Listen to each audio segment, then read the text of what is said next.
दोस्तों, मेरा नाम है नीलेश मिश्रा। कहानियाँ सुनाता हूँ। यह है मेरा ख़ास शो, मेरी और वर्ल्ड हेल्थ ऑर्गेनाइजेशन WHO की साझा पेशकश, मेरी प्यारी जिंदगी विद नीलेश मिश्रा। मैं आपको सुनाने जा रहा हूँ अपनी मंडली के सदस्य दीपक हीरा रंगनाथ की लिखी कहानी, बोतल नहीं बरनिया। आधी रात बीत चुकी थी। पीपल के पत्तों में उलझा हुआ चांद पीला पड़ रहा था। सुरीली के घर से आती चीखों से मौसी की नींद उचट गई।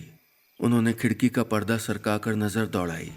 लगता है मुआ फिर से बोतल चढ़ा के पीट रहा है सुरीली को। हमारे जैसी कोई होती ना तो कब की ऐसी गृहस्थी पे तुलसी रख के भाग जाती। गौ मिली है गौ। मौसी बुदबुदाते हुए सुरीली के दरवाजे पर पहुंची और आवाज लगाई। अरे ओ सरजू, अब क्या जब तूने लड़की पे हाथ उठाया तो सारा गांव इकट्ठा कर लेंगे, हम कह देते हैं। थाने में 2 रात डंडे पड़ेंगे ना तो सारा नशा निकल आएगा। हाँ, सरजू के बड़बड़ाने की आवाज आती रही। सुरीली ने खिड़की की सलाखों पर मुंह टिकाकर जवाब दिया, मौसी तुम काहे को उलझती हो? तुमको कुछ उल्टा सीधा कह दिया तो? जाओ ना मौसी, कसम है तुमको। सुरीली का होंठ सूज गया था, गाल पर उंगलियों के निशान थे, उसकी आंखें अंदर धंस गई थीं। मौसी कसम की बेड़ी में जकड़ी लौट आई। चांद पर बादल चढ़ने लगे थे। अगले दिन सारे बादल फट पड़े, झमाझम बरसने लगे। सुरीली हर साल की तरह मसाला बना रही थी। उसे ओखली में छोड़कर वो उठी और आंगन की बकरियां घर में बांध दी। टपकती छत के तले बाल्टी रख दी, आंगन के किनारे एक छोटी नाली कर दी।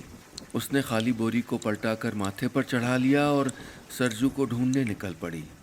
रात को उसे मार पीट कर वो खुद ही घर से निकल गया था। हनुमान मंदिर के पीछे वाला बरगद देख लिया, गांव के बाहर बंजारों की बस्ती छान ली। सरजू की कहीं खबर नहीं थी। बारिश थी कि रुकने का नाम नहीं ले रही थी। सुरीली की सांसें फूलने लगीं।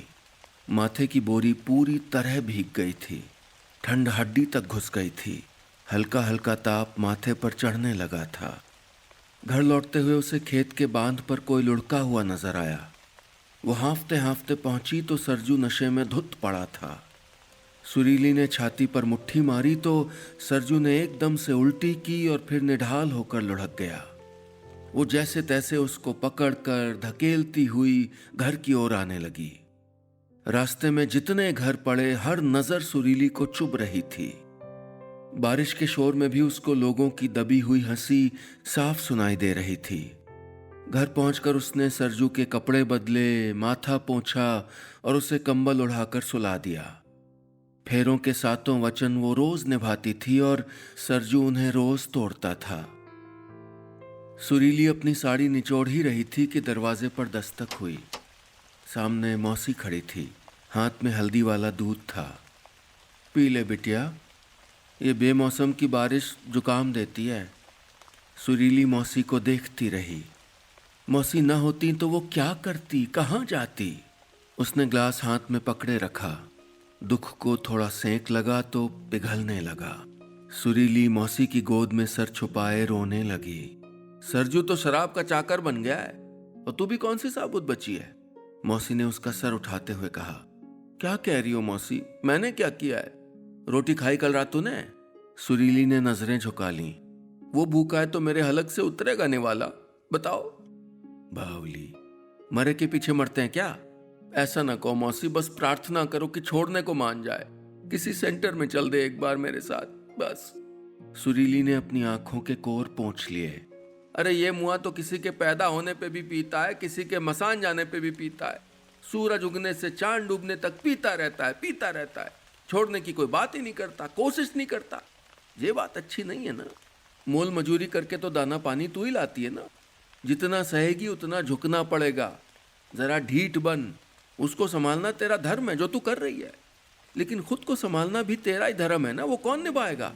मौसी और सुरीली दोनों देर तक बारिश देखती रहीं। धूप का एक टुकड़ा बादल के पीछे से झांकने लगा था। धनक चमकने लगी थी। सुरीली अब अपना ख्याल रखने लगी थी। हाईवे के 1-2 ढाबों पर जाकर वो अपने मसाले बेच आती, 4 पैसे जोड़ लेती।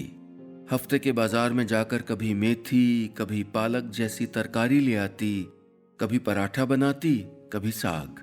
अच्छा पकाने खाने लगी थी। सरजू के आने के पहले ही वो अपने कमरे का दरवाजा बंद करके सो जाती। वो खटखटाता तब भी नहीं खोलती। उसको ना कहना आ गया था। वो बिना डरे अंदर से ही कहती, पी के आओगे तो ये दरवाजा नहीं खुलेगा, कभी नहीं। अब नहीं सहूंगी तुम्हारी मार। अब मैं भी मजबूत हो गई हूं सरजू। एक शाम सरजू जल्दी घर आ गया। सुरीली मसाले की बर्नियां बांध रही थी। सरजू से घूरता रहा और फिर पास आकर उसकी बाह पकड़ ली।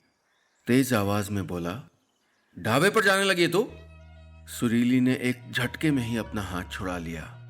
उसके चेहरे पर आज कोई डर नहीं था।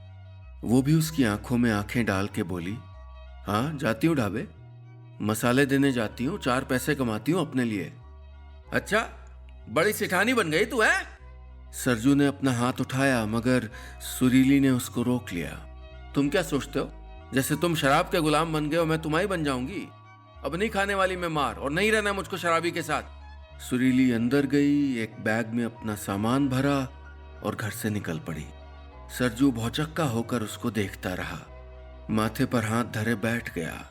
एक झटके में नशा उतर गया उसका और वो होश में आ गया।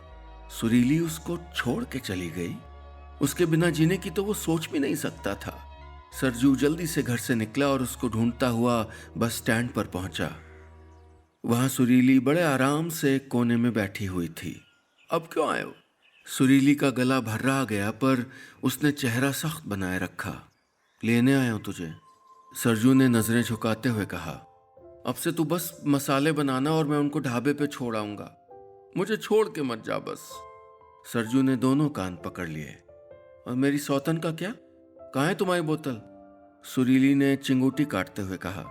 वो तो मैं फेंक आया, और तेरे साथ जाके अपना इलाज भी करवा लूंगा, पर अब कभी शराब को हाथ भी नहीं लगाऊंगा।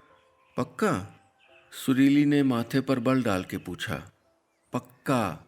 सरजू ने उसका झोला उठा लिया और बोला, अब बोतल नहीं, तेरी बर्नियां लेकर घूमूंगा। बस इतनी सी थी ये कहानी।